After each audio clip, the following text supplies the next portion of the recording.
ঝাল ঝাল আলু ভর্তা, একটুখানি পেঁয়াজ ভাজা আর অনেকগুলো শুকনো মরিচ ভাজা একসাথে ভালোভাবে মেখে নিয়ে এরপর সিদ্ধ আলুগুলোকে পেঁয়াজ মরিচের সাথে ভালোভাবে মাখতে হবে।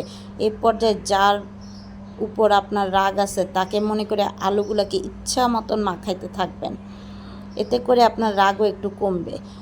এর মধ্যে আপনি সামান্য একটু লবণ আর সরিষার তেল দিয়ে এটা আবারও মাখতে থাকবেন।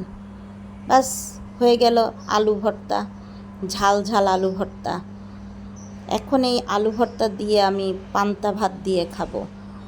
রাতেই পানি দিয়ে রেখেছিলাম ভাতগুলোকে, এখন পান্তা ভাতের সাথে আলু ভর্তা আর করেছিলাম চিংড়ি মাছের ভর্তা দিয়ে এখন সুন্দর করে গপাগপ খালি খেতেই থাকবো খেতেই থাকবো খেতেই থাকবো।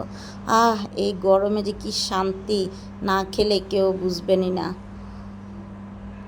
আরও শান্তি বেড়াতে ভাতগুলো শেষে আপনি খেয়ে নিতে পারেন অনেকগুলো বরফ দিয়ে লেবুর শরবত।